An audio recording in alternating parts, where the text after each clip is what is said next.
yonna process yonna nga bwe yawedde nga bwe yatambudde kiki ekyasinza okuluma nga tetunaddayo wali emabega kwati nkikubuulidde nakubuulidde nti budde bwange bwokka mpozi n'okuba nga n'emikwano n'abantu be nali manyi nti bange nga nebyembakoledde nobayamba nga mbayamba okubeera nga mukadde ako ko kabaleetera ssanyu olw'ensonga nti nno omuntu alaba nga kati ogenda kujja otuuke ku level y'emu naye bantu balwananga naye ng'oli talina nsonga lwaki alwana ng'oli alwana ayagala alabe kakati nga ayagala ekintu kye kigende mwenkane nga lwe lutalo era abantu abasinga balinga tebalwana nti olw'okuba nina kye namukola just yali alwana nti nno omuyaayo ono tunaamutunuulira tutya namutunuulira tutya nga tusisinkana eno mu tawuni nga yasuze nga asula mu kalina ku lubalama lw'ennyanja kyekizibu kyokka tewali kirala abantu abo si babi naye nabo basaasira kyabuntu gundi waliwo ka sipiidi kobeera odduka n'osaasira banno ng'otunula emabega tolaba ajja bwayomba omuleka naye mu kaseera ako weebakako ng'olaba kalina yegenda weebaka wafuna otulo lwaki teweebaka otuuka n'omanyi ne bwe biba bizibu otuuka n'obimanyiira n'obeera omuntu ow'ebizibu kati togaana kwebaka kambuzeeyo kate mabega kati wejjusa okusisinkana Mary Nambwayo awo tuveewo kuba waliwo lwaki nkuzaayo emabega nti byonna bino biva kw'oyo omwana ensasage yonna ensibuko y'obutakkaanya abo biki ne kalina okwagala okgenda evaawo omuntu neweebuuza wejjusa byonna bye wasisinkana oba okugamba nti kandeetinge Mary Nambwayo buli mbeera ejjawo mukama katonda agibaamu n'omukono okusobola okubeera ng'akushepinga nze nali nyumyako n'abasajja ba Ajaluuna bamisaaki abo abasajja abakulu abakoze ebintu ne baŋŋamba nti nno buli bw'oba oyingira mu lubu lw'ababinywera waliwo challenges mukama katonda zakuyisaamu okusobola okukugumya nti eno zze naye eno gyozze tiwabeera muzannyo so kaakati mukama katonda alabika yali annyaniriza mu lubu lw'ababinywera kubanga nze era kati okuva bwe mba nga enju yange gye nasooka okuzimba mu bulamu nga natandikira mu kalina kati ate sisobola kuddamu kuzimba nju yonna nga si kalina bw'ebenga eno nga yagundi ya fuleemu kitegeeza nti olunaddako nja kuzimba nja kwongerako bwongezi genda bugenzi waggulu kati mukama katonda mulungi nti nno jannyaniriza mu lubu lw'ababinywera nandaga challenges ezirimu nga nkyali ku nju eyagundi ey'omwaliiro ogumu n'atandaga kugezesebwa okwo ku myaliiro emingi kubanga siyinza kuddamu kuzimba nju ya wansi kati ngenda mu waggulu Are you confident kiwona omwana gw'alinawo wosiwo tuveeyo njagala nkuzeeyo n'akasembayo ku Mary nti waliwo n'akavidiyo ke yakola nga gamba alina lubuto lwe olwokubiri how true is that era lukyaliwo oba yali agoba geemu ze zitambule awo bajja munoonyaako bakimwebuulize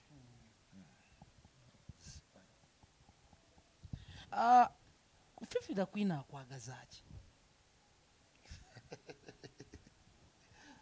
ayagala nkasabule era akaleetera bizibu kakazi kattu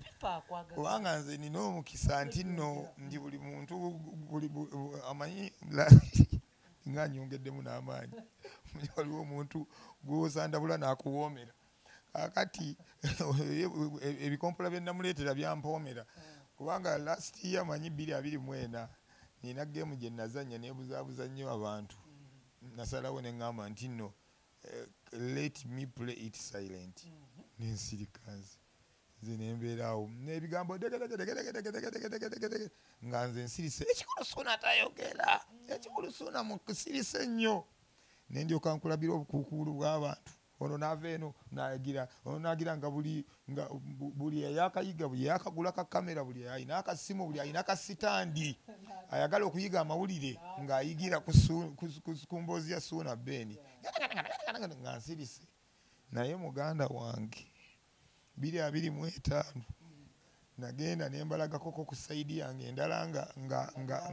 nga zivuddeko bonna ne bayingira ekideeya anti kakati nze omuntu kati okuva eyo kunneŋŋanga ajja yenywezezza bulungi kati nze fifi yanzijonkera 2024 nga nsirise mutunulidde butunulizi nemulaga 2025 ti ate nze ndi Ssaabajjonkezi tulina n'amateeka gaffe agafuga okujjonkera ayi Mukama Katonda mayitirivu nnyo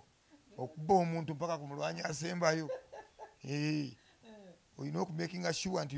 webajja ne bakuyuyayuyamu olinayo ne banna abasobola okuggala amaduuka ne bajja ne bakwegattako ne muteeka omuntu ku ttaka siina nze gwe naggazaawo dduuka wabula nze namwekolerako ne mumala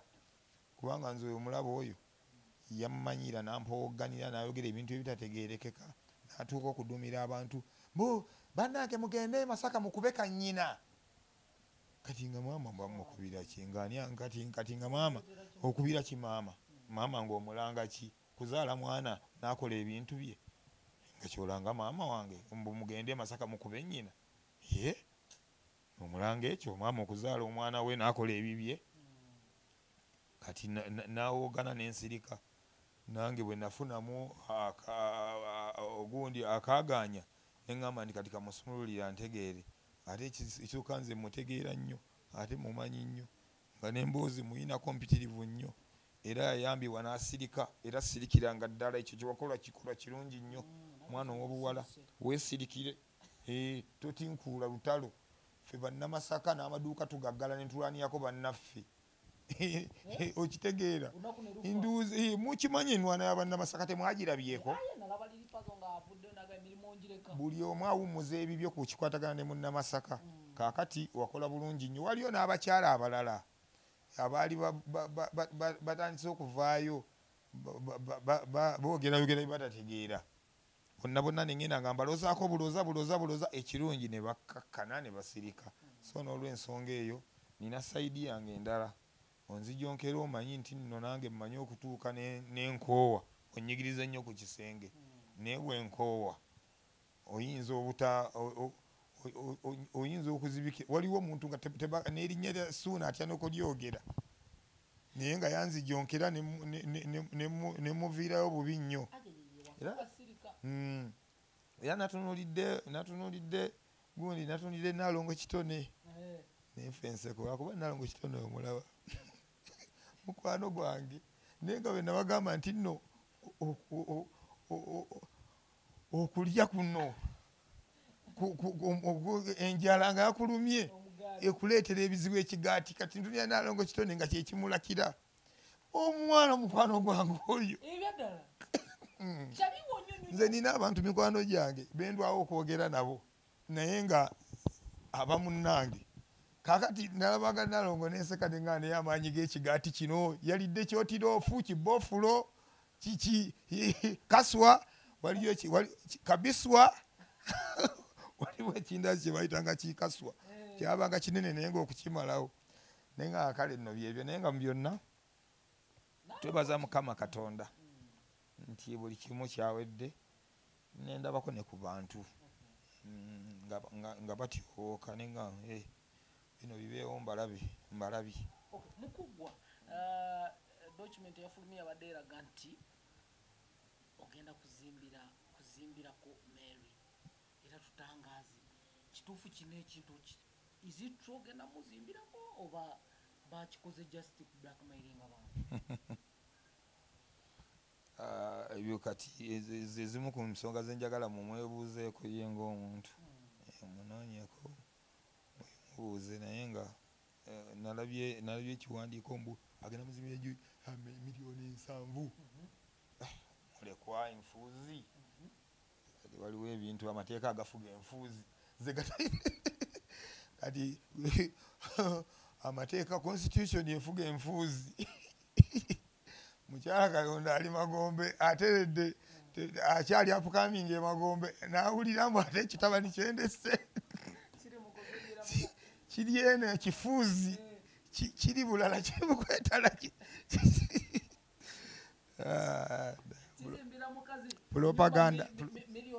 propaganda wabano ba respasta aye kati alika respasta gyalaga tannafuna mulimu tosobola kubanga oli bize nodda okuwandika that kind of nonsense era nze natunula neŋŋamba ye abaana balina obudde abo nawandika omukono agumala naguteeka alinga olina emirimu egyokukola n'omuko omulala naguteeka alinga olina ebyokukola omukono oguteeka n'owandika omulala n'omulala n'omulala ng'olina ebyokukola alina okuba nga akyali ku street yagalagaana naye mumuyamba abali eyo amwana oyo afuna ebyokukola ng'okyayina haso nga naawe kalinayo tenaggwa oyinza okuzimbira omuntu nze ebyo mbikolera ku peesi yange tewali kintu kiyinza kiyinza kunnemerera nga nakyagadde kibe kikola ekintu ebeera gundi ebeera lwo so kalina yange nja gizimba wendibanga njagalidde kubanga ebiremesa abantu okuzimba oba ziba ssente kati nze si kizibu kyange ekyo ate nazibba wubbi ezazimba ebyasooka wabadde tuserebulatinga jjo juzi nti batuwadde kapolote gayaaza kati gwoserebulatinga ddi omukolo gwo gwa ddi nga tuyingira kalina oba naawe olina byotegesaawo oba gwe bino biranga ebyabuli mu bintu bya celebrating tekiriimu nina emboozi gyennyumya ennaku zino esesa n'okusesa nina ettaka ebbombo sirimanyi buuza ambasada basiba baŋŋamba tuligenda neggulo yaŋŋambye naye tugende tulambule ettaka ly'ebbombo ettaka eyo naligula mu covid eyagenda odisasula ali wa booda eyalindagirira mukwano gwange wamitaddeewo tukola naye ku bukedde kati emyaka giri 6 neegayira jangu olaba ettaka sigendangayo kuliraba sigendangayo kati nze waliwo ebintu ebitambuguutanye ngeeba ngeeba kati ate ebyo ngeeba ngaekyo nkivaako naye nga sisobola kuba mpewo kuba ebiwandiiko mbiina ate era ne musajja wange oyo mwesiga bambi yakikwasaganya bw'atyo oganye omukazi akukulaakulanya kuba bw'avaayo mu kamera agamba nze nagamba Suna Ben tukulaakulane tugule kino omukazi omutuufu gw'oyagala oyagala abeera atya Suna omukazi omutuufu yaani gwetaaga nze siwasa ndi mu ttiimu ya Gashumba era siwasangako nze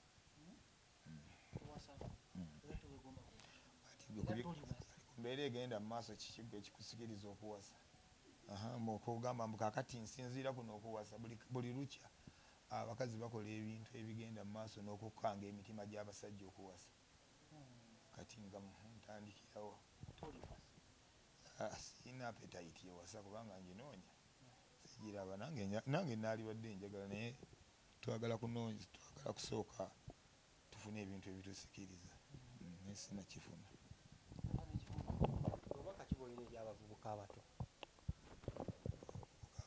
abavubuka abato mukole nnyo ate tubeere beesigwa ebiseera ebisinga nawokeera yenna ava mu muntu kutandika kubuusabuusa mu nkola y'emirimu gyo ate bw'obanga olina akantu kokoofunyeewo omusajja abeera musajja omusajja gw'olina okukolerera omukazi bw'otuukanga ekiseera ng'owulira oyagala kuwasa naye nga embeera yo yeetaagamu okusooka okukusondera bireke tonnatuuka oli mu kwepampalika ku bintu byotannasobola bw'owuliranga ng'oli mu maka go ng'okedde ng'oyagala kubaako yadde akayungu k'ozimba naye nga olina okusooka okufuna assistance okuva eri omukazi kireke mpaka bw'onaafuna obusobozi obukyekolera ng'oli wekka manya nti nno weepampalika mu bintu byotakola ki bw'owuliranga ng'oyagala okwanjula ng'okwanjula okwo olina okusooka okuperereza omukazi naye abeeko kaaleeta mwanjule manya nti wayingirira ebintu byotategeera omukazi bakolerera mukolerere buli kintu kyonna omukazi alina kusanga kiwedde nkubuulira pulotoka entuufu egenda okuwoomesa amakaago omukazi bakolerera mukolerere abakyala bibeera bimuli mukama katonda abiwa abaami n'olwensonga eyo omwami olina okukeera ku makya n'otetenkanyiza omukyala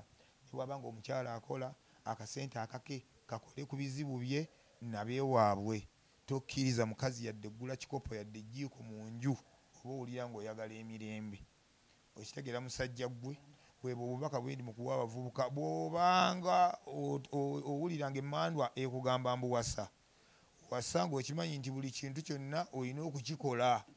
okyekolerere nga ggwe bw'otuuka ng'owuliranga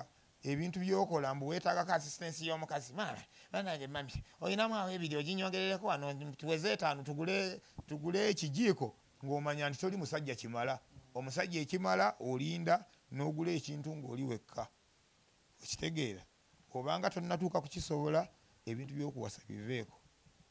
n'ekirala olubeerabeera lw'okwesigasiga buli gw'olabye nalwo tebibeera birungi. nawulidde abantu bakupushinga okukola konsati gye bayita akaliringo mu Lukanyala ekyo ekivulu okirinamu mu birowoozo byo? Ekyo ekivulu ekyo tayito yakyo gyempakanya naye nga kyo gyekiri nga tayito siye tayito yakyo gyempakanya. Ekivulu nja kukifunira erinnya abawagizi bange embeera eyatuusewo bagisanyukidde ne bagamba tukwezaaleza muganda waffe okuba nga watuuse ku nkomerero y'obwenkanya bulijjo bw'olaajanira mazima galwayo buli kaseera katuuka ne gavaayo nga bwe mwabirabye. Mukama Katonda yakola yabisandaga nga bw'alabye n'olwensonga mu mbeera efaanaganako bwetyo bawagizi bange bagambye nti nno basanyufu era mu kusanyuka ne bansaba ekivulu nakava ku makutano ne bansabye ekirala era ne baŋŋamba kyalibadde ekirungi n'okitulawo na ku Easter Monday kyenakoze nga nange nkiwagira nkyanoonya linnya gye tugenda okutuuma ekivulu ekyo tetunalifuna naye nga venue twagifunye tugenda kikolera ku Jogies ebulenga wali we twakoleranga. Tugenda kubeera ne JJ events tubeere ne Caritas sound abantu bajje tukube endongo tugenda kwokya embuzi tugenda kwokya ente namba aba Infotrust bagimpadde n'embuzi ne Chusi yampadde embizi. Swabeni Ssegirinnya bwe yali agenda okufa yagamba abantu nti babanga afudde bagamba nga fight hard. Ebigambo wali mu kuziika maama wo wamugamba bwatuuka waggulu kyabasooka okukolako mu kaseera ako obwanguzi bwajjira tulowooze nti n'ebigambo byewagamba maama wo byeyakoledde ddala bwe yatuuse mu ggulu obwangu bwatuuse mu sipiidi ey'ekitazi era twamaze ffe omulangirira mu lubu lw'abeesiimi era tugamba ndi mukyala Katonda omutuukirivu tusaabire kati twamwongeddeko era tukimanyi nti kakati ye muntu ayanguye enteekateeka kubanga ebbanga lyonna nalibaddewo nga mulamu nga ngenda n'ebimunyumizaamu neyennyamira n'asaba busabi ssaala olw'okulaba nga naye yeezinze ng'akutunuulira mwana wange wangi tofaayo buli kimu kirugira ekintu ekiriba ekikyo kiba kikyo ne Mukama abaalaba tofaayo nga byebyo byaŋŋamba era nti eri kintu kyalinga kiruma maama ku bintu byaffe bino ebyagendanga mu maaso okubeera nga bankubiranga amasimu ag'ebintu bye byetaaga nga ndi naye awo abamanja bankubiranga amasimu musajja w'amategula oyo yali anzise yali mugonvu ng'agaleeta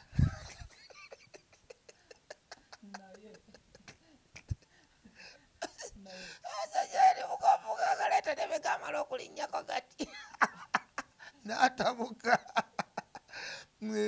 nga akuba essimu kati nga bamanyi okunkubira amasimu bwe gati agafaana gatyo nga ndi ne maama nanga mwana wange kintu kino omusajja ngaakulibula ne mugamba nja musasula musobola kakati ebintu musobola lwaki tomuwa kati ebintu ebyasinga okukola kyokka nga omutima gwa maama kwe kubeera nti byonna byabangawo nga ate yawuliranga nga bancunya awulira nakamba mwana ono bino ebizibu bimutuukiddeko nga bamubanjanga n'okuwulira mpulira kale kwegamba byebyo naye nga mu byonna twebaza Mukama Katonda kubanga byaggwa ekibulu kiri ku Easter Monday ku Jogies nga twekulise nga tujaguza okufuna ekyapa kyaffe tugenda kuba endongo Ssemadongo abaana b'eka b'ekyokola bakimanyi kintu kigenda kubeera kyamaanyi nnyo ente embuzi n'embizi kyusi gye yatuwadde byonna bigenda kubaayo naye nga kaka iringu wakalaba mulumbe nga tuwerekera maama nali wali mu byange nawulira mboozi saabimanya nange nawulira boogera byogere nange nga bakkosa mu eno saga naye ngugamba bano mulo mbasonyiye sinatuuka mu mbeera esonyiwa omuntu yenna eyankinyiza mu kintu kino sinakifuna kiyinza obutabaawo kisoboka obutabaawo nkinoonya mu mutima kikyaganye naye oba oli awo tomanya osanga Mukama ali mbeera nga nkyogeza mbeera bwe ntyo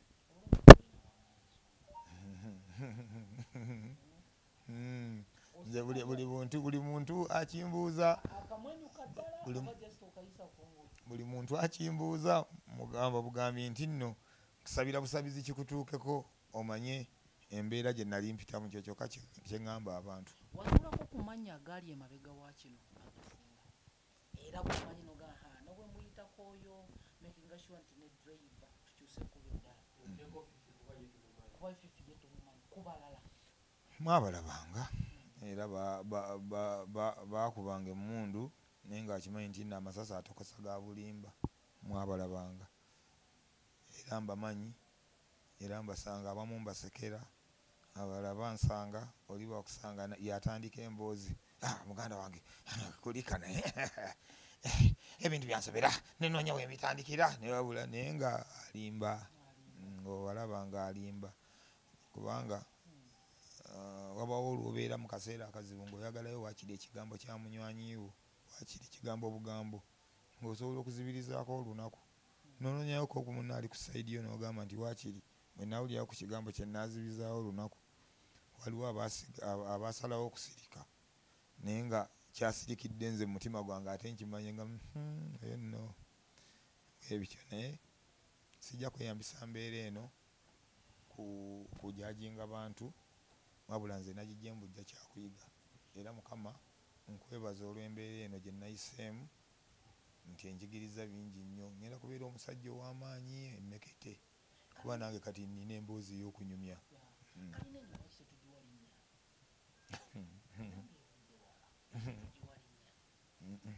sijja ggiwa linnya kanjire nga njirekeddeyo awo obugambo obusemba eri abawagizi especially abawagizi babeebulenga ku Jogies ogwokuna weeks nga 3 abooluganda nyongera obalamusaako n'okubeebaza ndiwo ku lwa kisa kyammwe n'amaanyi gammwe olunaku lwe mulikeera ne munvaamu nange bwe nti bwe ndikwata awo ne mpita awo embeera yonna yonna obuwanguzi bubaddemu ekigambo kyammwe ekyo kyo siyinza kukirumamu mubaddemu ekigambo kyammwe mikwano gyange mwebale nnyo mwebaliye ddala mwenna abatambudde nange nga muli ku luuyi lwange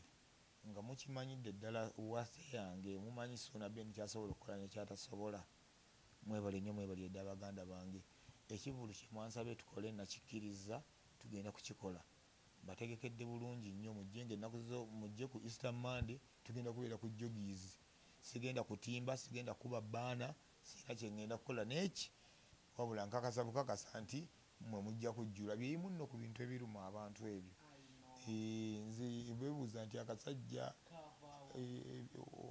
abayimbi 15 wobateeka abantu boofuna nze nzijawo bwomu bwe nti ebyo mwabiraba ku gundi gye we twabadde ku makutano temwabiraba nze bwe bityo bibiri amaanyi agange simeemanye wabula abantu bange be basiima omulimu gwange gwenkola ate era ne balyoka bajja mu bintu byaffe kwano gyange mujje ne muganda wange mbazira Tone ayinayo ekivulu ng'ennaku z'omwezi 10 omwezi ogwokutaano akolera mu Kyengera omwo, naye nawulidde ngamba nti agenda kukyusaamu ku venue tanaba kugitugamba, naye nga ekivulu kyo kiriyo ng'ennaku z'omwezi 10 omwezi ogwokutaano. Tujje tumuwagire muganda waffe kubanga naye atambulira ku mulamwa mutuufu. Oyo Kenzo mukwano gwange nnyo. Twatandika okukolagana ne Eddie Kenzo nga tuli Masaka. Eddie Issa Musuuzi oyo ffe twasooka okukuba oluyimba lwa Stamina e Masaka ne tulwana amiriza. Eddie Issa Musuuzi n'atwagala nnyo, naffe ne tumwagala nnyo. Mu byafaayo by'abayimbi b'e Uganda, omanyi twayingira radio nga tuli baana batonze n'embaziira. Kati twalina laava eyo ey'ekiteeyo. Kati twayagala nnyo Eddie Kenzo mu bayimbi b'e Uganda kubanga twamwagala tukyalina bato. Ne tugenda tukula naye n'omukwano ogwo. Era naye n'ataba mubi, musajja mulungi ayagalika. Nali awo mu lumbe lw'abakadde bange nga nali ndi awo nga Musuuzi atuuse. Abayimbi bonna be nasulawo nabo awo, ye Kenzo nasulawo naye yajja ssaawa nga 4 ez'ekiro n'avaawo ssaawa emu ez'okumakya. Twasula naye awo mu bantu abaali abangi ennyo nga tabeeganya, ne bamujegerera nga tafaayo, ayina security n'abagamba ati mubaako mbeera yonna gye muteekawo, ne bamusikaasikanya ne bamujegerera naye nga taseetukawo. Teyakoma okwo, nakwatayo ne miliyoni 2 n'azimpa. Yankola bulungi nnyo, yeebale. Nina mikwano gyange abalala abayimbi abamu abankubirako obukubiza amasimu bambi, ate nga wadde nga waliwo n'abatajja kyokka ng'ate mikwano gyange, naye nze saagala nnyo okusayira abantu misango kubanga nange si buli muntu nti muziikirako. Kati nze Gravity bwe yafiirwa nanyolerwa eno, saamukubira na ssimu yadde n'okuziika, naye nga nabeera eno ng'omutima gwennyamidde, naye ate nze bwe nafiirwa nankubira bambi nga Brad nga bwe biti ebyo. King Saha teyajja naye yankubira ate n'aweereza n'emitwalo 5. Honorable Kyagulanyi Bobi Wine yankubira naŋŋamba nti no ŋŋenda kujja, wabula ate olunako olwennyini yaddamu nankubira naŋŋamba nti no nemereddwa naye abantu bansaasirire. Kati wulira nti waliwo abantu bo abakola kinze. Honorable Kyagulanyi oyo si muntu, sina na simu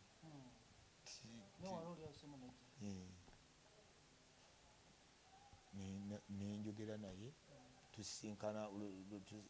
lwensooka okunyumya naye obulungi ng'ali mu bitiibwa bino byalimu ensangi zino ng'ogyeko emabega. Yajjako edda ku radio Buddu n'ankolera ne Buddu Drops. Kati yali anyumya n'akavubuka kaatategeera. Kati tuddamu okusisinkana nga mmanyi twasisinkana wagundi wa omugenzi Katolubwama. Kati bwe nali nziza okwogera wano, bwe namaliriza baatuyita ba media personalities bonna abaliwo, ne tujja ne tuyimirira awo ne batuwa omuzindaalo, buli omu n'ayogerayo akagambo kamu kamu. Kati nze Muhammad Nsereko n'aŋŋamba gw'ogenda okusembayo gwe njagala oyogere bingi. Lwatuuka nakola ki, nampa omuzindaalo, nze naggalawo nenjogera eddakiika zange nga 3. Kati bwe namaliriza mba nkyuka bwe nti nennengera Honorable Kyagulanyi ng'atudde. Kati bwe yandaba n'ayimirira. Bw'ayimirira nendaba nga kitiibwa kyamaanyi, nange neŋŋendawo nampa kahaaga ne tunyumizaawo eddakiika nga 3 awo. Naye nga olwali alina luyitirivu nnyo. Kati lunaku lwe nasooka okwogera naye awo bigambo era ka moment era ke kaakoma.